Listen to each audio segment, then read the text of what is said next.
Tersesat? Oh, tersesat. Haleluya.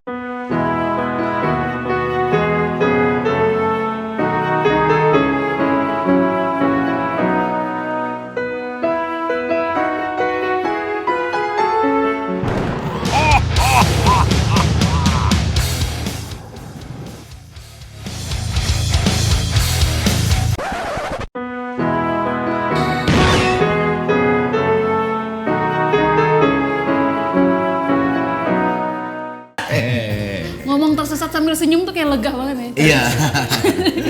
Selamat datang. Puas gitu kan. Kayak ada yang lepas gitu ya. Kayak ada pengakuan diri.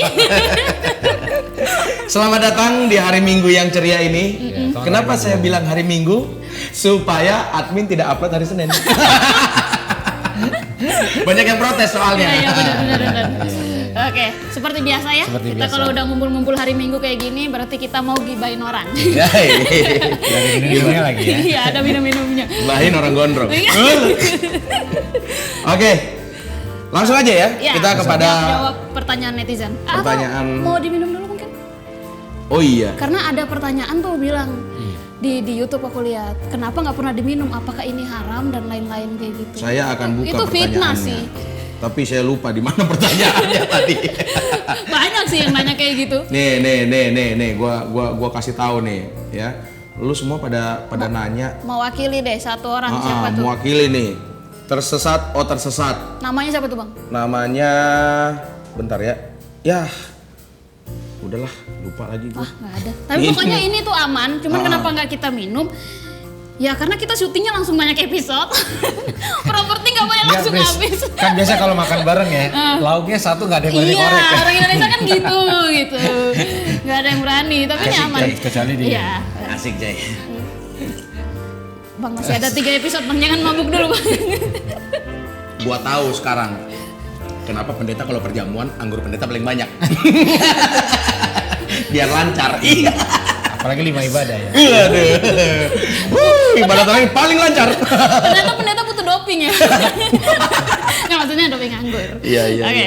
Banyak orang yang bilang bahwa Priska dan Ibob itu justru lebih menuju ke jurang bercandanya daripada cogi, dia bilang kayak gitu. Tolong dijaga, dia bilang. Oke, terima kasih. Kita akan jaga diri. Oke, siap. Ini pertanyaan pertama nih, Kak. Oke, pertanyaan pertama. Tersesat, tersesat. Haleluya. Shalom pendeta. Shalom pendeta Yeri dari Stanley Marcelio. Mantap. Stanley Marcelio ngana nih kayaknya kalau Stanley itu kemungkinan Iya, Manado. Benar. Sudah balogat lah. Balogat langsung ya. Izin bertanya, apakah hukumnya atau dosanya kalau bercandain Tuhan Yesus? Tentu bercandanya di circle pertemanan. Siapa bilang di circle pertemanan aja? Di sosial media juga ada. Terima kasih. Shalom. Saya pernah bercandain agama ritual, dihukum ahli agama di sosial media. Sosial media. Iya. Ya, hukumnya hukum Iya. sanksi sosial ya hukumannya ya. Pertama pastikan dulu teman-temannya oke. Iya. Oke, iya, benar. iya, Ya, juga ya, sih. bukan tipe teman yang akan buat grup lain selain Anda Iya. di WhatsApp grupnya. Tiba-tiba di grup itu kenapa tidak ada lagi Iya, obrolan? iya. Ada grup lain yang tanpa ada. Ya, tapi ini bercandaan ini sih seru sih ya. Ya maksudnya kadang sering jadi perbincangan yang menarik gitu. Nah kalau gue melihat gini ada 2 hal ya. Pertama ya gue kutip lah perkataan Paman Coki lah. Iya. Bahwa ketersinggungan tuh kan diambil, bukan dikasih. Ya. Betul dong. Dan itu relevannya tinggi sih bahwa. Lalu yang kedua bahwa kita nggak bisa paksa orang untuk menghormati yang kita hormati. Mungkin hukumnya di situ kalau bercanda. Jadi ketika kita bercanda ya kita nggak bisa baper ketika orang lewat batas limit kehormatan kita nih gitu. Iya. Kita menghormati orang tua kita menghormati Tuhan, kita menghormati kesakralan agama. Tapi orang kita nggak bisa paksa. Nah kadang yang membuat blunder karena kita memaksa orang. Akhirnya kita membenci, bahkan kita bisa melakukan kekerasan karena kita menganggap orang ini menghina sesuatu yang sakral dalam hidup kita. Padahal realitanya kita nggak bisa paksa orang gitu. Nah, itu sebenarnya rambu-rambu dalam bercandaan sih. Iya. Toleransi ya. Iya, lebih ke rambu-rambunya. Kalau kita kenal ke circle yang mereka udah terbiasa dengan bercandaan, ya udah. Tapi nggak semua kayaknya punya kapasitas bercanda atau nggak baperan. Jadi pilih-pilih temen lah. Iya.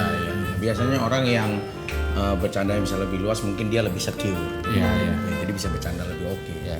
Ini sebenarnya- Di ujung jurang, selalu bercanda di ujung jurang. Berarti sebenarnya boleh bercandain Yesus. Asal temannya bukan teman-temannya Yudas. Teman-temannya Goliat. Kalau itu sih bukan bercandain, lebih ke arah cari uang. Bercanda tapi kayak Herodes sih. Iya. Langsung dibunuh sama Herodes. Oke, itu ya. Yang penting intinya saling Iya. mengerti, saling memahami. Iya. Oke. Pertanyaan kedua dari Ihsan Tanaka. Ini namanya bagus sekali, Tanaka. Tersesat, oh tersesat. Haleluya. Shalom Pendeta Yeri. Saya mau nanya, apakah seorang pendeta atau gembala memiliki gaji bulanan? Jika ada, apakah ada slip gajinya? Terima kasih. Untung dia nggak minta fotonya. Apakah kalau perjalanan keluar kota ada juga duit perjalanan? Jaminan kesehatan, Jaminan kesehatan. jaminan pendidikan, Iya. rumah, mobil dan sebagainya. Lebih ke arah anggota dewan nih. Tapi ini menarik, ini mungkin ya pasti banyak yang bertanya, tapi kan nggak enak dong nanya sama pendeta. Pak pendeta mau nanya, ayatnya apa? Nggak, gimana segaji Pak pendeta? Iya. Jadi ada beberapa kebijakan di dalam gereja. Ada yang sistemnya gaji. Jadi uang yang masuk, persembahan yang masuk di plot di gereja, nanti pendetanya digaji. Lalu ada full timer gitu. Ada juga yang langsung semuanya ke pendetanya. Itu ada juga. Nah, kalau saran saya apapun ya nggak apa-apa asal ada semacam transparansi dalam keuangannya.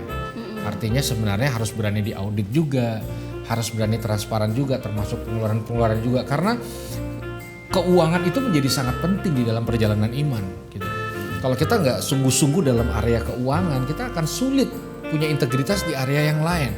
Bahkan cara kita memberitakan kabar baik adalah mempertontonkan bagaimana kita sangat berintegritas dalam hal keuangan, terutama kita leader secara rohani. Gitu. Artinya sulit banget ngomong ayat kalau mereka udah tahu secara keuangan dan finance kita nggak sehat gitu loh. Makanya sekarang ya orang bilang gini, Percaya, jadi orang jadi nggak percaya jadi gitu orang ya. yang nggak percaya gitu kayak gini. Lu nggak ngasih persembahan sekarang? Enggak, aku males. Loh kenapa? Ujung-ujungnya diputer bro, misalnya contoh gitu. Ya kan? Nah, akhirnya trust itu kan penting. Dan salah satu media yang membuat orang jadi trust, gue percaya nih sama nih orang. Itu kebanyakan sekarang finance. Benar banget. Iya, jadi andai kata ada yang minta slip gajinya ya merdeka aja kasih slip gaji. Iya, Andai kata ada tunjangan-tunjangan ya wajar aja. Intinya bukan itunya tapi transparansinya, dan itu sebenarnya part penting dalam keimanan kita dengan Tuhan. Integritas dalam keuangan. Karena banyak yang akhirnya jadi ngejar-ngejar sekali khotbah, gue dapat segini nih tambahannya nih. Satu hari, gue ambil aja semua khotbahnya, pendeta lain kagak kebagian ya. Atau ini juga ada pemain musik juga ada yang digaji per penampilan juga kan. Akhirnya kan makanya itu kan jadi blunder kan. Akhirnya gue hitung-hitung ngapain gue kerja kantor, pergi pagi pulang sore. Iya. Mending gue 4 kali Mending hafal pelayanan di Alkitab gereja gitu kan. ini sama aja. Iya benar. Si saya gue jualan online. Freelance-nya jualan. Iya. Tapi gini, aku mau nanya sorry. Adakah keyakinan dari umat misalkan kayak gini ngelihat kalau misalkan pendetanya ini hidupnya lumayan mapan, itu tuh bakal banyak yang lebih jadi pengikutnya gitu, bakal banyak yang jadi pengikutnya. Kalau pendetanya ini kayak sederhana aja, miskin-miskin aja, ada yang ragu gitu untuk ada itu stigma gitu nggak ada ya? gitu nggak Ada, sih? sebenarnya ada, stigma itu udah terbangun. Stigmanya adalah gini, ini pertanyaan menarik nih. Iya, soalnya sorry saya dari Katolik gitu, jadi kayak kurang paham. Besar pasti benar, itu yang sedang dibangun banyak orang. Besar pasti benar. Jadi makanya banyak orang hidup bertuhan yang dikejar tuh kebesaran. Karena ada beberapa orang lain meletakkan kebenaran di kebesaran itu. Waktu lu besar, umat lu banyak, gerejanya gede, istilahnya ngomong sampah aja orang amin. Misalnya. Itu maksudnya. Nah sebenarnya makanya esensi kebesaran, kebenaran bukan di kebesaran. Gimana cara dia besar itu menjadi penting. Gimana dia setia pada perkara kecil itu menjadi penting. Gimana dia berpengaruh nggak ke lingkungan sekitar itu menjadi penting. Nah makanya ini kadang yang perlu dibahas gitu kan. Kadang juga satu sisi pendeta serba salah. Ketika dia badannya agak gede kayak saya, nggak pernah puasa. Iya kan. Giliran kurus, nggak punya iman. Salah terus pokoknya. Ya, makanya kan harus dibangun di trustnya. Paling enak bangun trust itu dari keuangan sebenarnya. Iya sih. Satu sisi transparansi, dan ketika itu juga orang akan dengan sukacita untuk memberkati. Siapa yang nggak kepengen memberkati pendetanya? ketika dia sudah diberkati, apalagi dia punya trust keuangan yang cukup oke. Tapi saya patahkan saya itu, artinya besar lalu orang banyak ikut, itu banyak terjadi, tapi itu bukan patokan Tapi kebenaran. itu bukan patokan. Bukan patokan kebenaran. Ya, salah satu contohnya ya Yudas. Maksudnya Yesus kan tanpa ada gaji dan lain-lain. Iya. Sedangkan dia berkhianat demi uang kan. Iya, iya. Nah iya salah satu. Jadi kalau orang-orang ngikutin orang-orang yang besar karena uangnya Iya. tadi itu ya Anda Yudas gitu. Ya gitu nggak sih Mas Pendeta? Enggak juga sih. Oh, enggak. Priska. Memang Priska benar dan Pendeta Yeri benar. Cuman ini dua topik pembicaraan. Ya akhirnya berkembanglah asumsi. Makanya Iya, di sini kan kita klarifikasi, iya. itu asumsi. Oke. Asumsi itu nggak bisa ditaruh ke satu plot benar. Iya benar banget. Tapi ada kayak gitu ada, tapi itu bukan nilai yang sebenarnya. Gitu. Jadi kebenaran tidak dipengaruhi oleh kaya atau miskinnya Ya, pendeta. itu benar. Betul sekali. Oke, Pertanyaan ketiga. pertanyaan berikutnya dari gue ya. Tersesat, tersesat, astagfirullah. Wah, ini passwordnya dari teman-teman yang belum upload sampai sekarang ya. Reva Saifullah, hukum menikah beda agama di Kristen bagaimana kalau boleh tahu? Oke. Beda agama. Beda agama, iya. Oke, Iya, jadi gini. iya, menikah. Ini banyak pasti menjadi Iya. banyak pertanyaan dari teman-teman Iya. yang beda server. Ya, jadi kan pacarannya. pernikahan memiliki part penting dalam kekristenan, bahkan prioritas. Ya. Maka dimulai dari Adam dan Hawa, lalu kita lihat mujizat pertama di Kana bicara soal pernikahan. Jadi waktu Tuhan bangun sesuatu di muka bumi atau dimanapun, Dia biasanya mulai dari institusi pernikahan.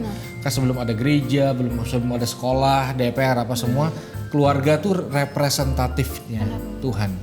Gitu. Makanya ketika Tuhan terlihat banget dalam keluarga yang sedang dibangun. Nah makanya yang dibangun itu bukan cuma mempertemukan orang, tapi meletakkan satu nilai.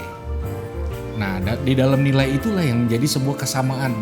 Jadi cocok di hadapan Tuhan tuh bukan dua-duanya pakai sendal kanan gitu. Cocok adalah gini, ini berbeda, tapi ada satu titik yang sama, yaitu iman. Sehingga ketika ini tidak cocok, ini tetap terikat. Disinilah komitmen bersama Tuhan yang sama dari awal menjalankan hubungan. Ketika tidak, maka dia akan mudah banget terpisah karena Tuhan sangat tidak suka dengan yang namanya perceraian. Satu sisi, dua sisi ya dia membangun bagaimana supaya pernikahan ini kuat. Ya dia meletakkan satu senternya. Gitu. Makanya ketika saya nikah sama istri, nomor satu masing-masing harus Tuhan. Bukan satu sama lain gitu. Jadi ketika yang satu baper, yang satu tersinggung, kita punya ruang masih luas buat Tuhan masing-masing. Terus kemampuan bertahan dalam kesendiriannya juga kuat karena senternya Tuhan. Jadi saya nggak menggunakan istri untuk mengisi kesepian, istri juga nggak menggunakan saya untuk mengisi kesepian.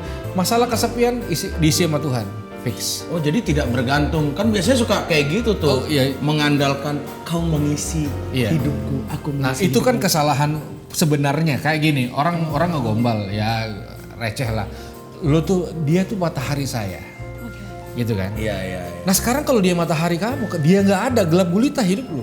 Betul. Nah Tuhan membangun lu adalah matahari atas hidup lu.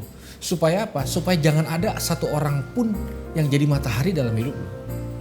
Nah itu pentingnya Tuhan di situ.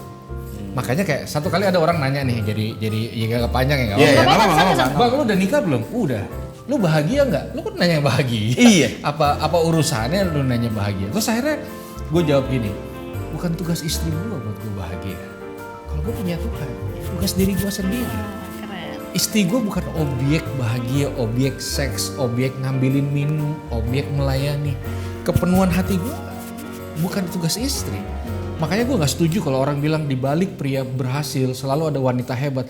Pria harus bisa berhasil maupun ada atau tidak ada wanita hebat karena dia punya Tuhan di dalam dia. Itu pentingnya meletakkan Yesus center dalam pernikahan. Jadi kalau kayak gitu kita Jadi bisa bimbingan bahagia. pranikah ya? Jadi iya. Ini saya butuh, saya butuh. banyak yang nanya loh. Iya, Sekarang nih, lu gua tanya nih, kan tadi kata Iya. Kak Yeri, lu bisa bahagia sendiri dan disuruh kenapa harus menikah?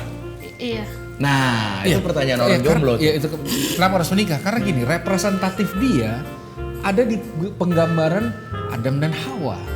Lah, makanya ketika manusia menikah kan, dikatakan gini, maka mereka bukan lagi dua, tapi satu. Melainkan satu. Nah uniknya salah satu ya salah dua-duanya karena mereka udah lagi satu. Nah gambaran dia nggak bisa sepotong di sini sepotong di sini, makanya kehormatan pernikahan tuh lebih penting dari apapun, dari kerjaan, nama baik, apa semua. Orang yang siap nikah harus tahu bahwa prioritasnya tuh harus diletakkan di tempat yang paling penting di dalam kehidupan. Jadi kalau mau jadi orang hebat, hebat di pernikahan dulu lah. Siap. Luar biasa. Nah, jadi orang hebat di pernikahan dulu. Jadi kalau kembali kepada pertanyaannya tadi ya, bukan masalah agama aja tapi nilai bersama di dalam membangun. Kalau lu beda agama ya bisa nggak membangun nilai yang sama gitu ya. Betul. Oke, pertanyaan berikutnya. Jadi pengen nikah besok. Dari Nikah besok. Dan pertanyaan terakhir. Ini sama orang yang di profile picture-nya. Bisa tunjukin dulu. Nggak mau. Dari Patris Jehamat. Oh ini lucu sih. Tersesat. Shalom Pendeta Yeri. Yesus dulu pakai sampo apa sih? Kok rambutnya panjang banget? Dia nanya orang rambut panjang Yesus di pakai pendeta yang apa ya? Yang pasti samponya beda dengan saya. Ya, tentu saja. Berhasil di beliau, tidak berhasil di saya. Tapi mungkin samponya bisa jadi sama dengan Cristiano Ronaldo. Iya kan, sampo juga dong Cristiano Ronaldo. Yang iklannya Head and Cristiano. Shoulders. Iya. Tapi aku nyari di Google nih sampo Yesus. Yang keluar tuh memang sampo-sampo mahal sih yang kita jarang. Tuh lihat tuh. Nah, Tuh.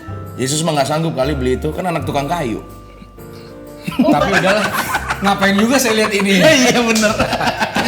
Orang kebenaran ada di Alkitab, ngapain Iya, ada bener. di Ngapain? marketplace. Iya. Nyarinya di Tokped lagi, hampir gua mau beli biar gondrong. Tapi ntar pendeta Yeri ngapain ntar dia buka lagi apa tadi yang Iya nih kayaknya nih. Gua gondrong dikit lucu juga. Terus cari-cari aplikasi biar Oke, mungkin ada teknologi yang namanya wig dulu ya. Coba dulu. Oh itu tadi pertanyaan terakhir. Terakhir, Terima saya kasih. menyerah satu pertanyaan itu, saya nggak bisa menjawab. Mohon maaf. Nggak tahu ya? Nggak tahu. Oke, nanti kita akan ada perjalanan ke Yerusalem. Mungkin bisa kita tanya di sana. Mungkin orang di sana lebih tahu. Iya, dulu ya. Iya kan? seperti Siapa apa. tahu Anda samponya. Nggak tahu ada. Terima kasih teman-teman yang sudah bertanya. Kita tutup episode kali ini dengan Shalom.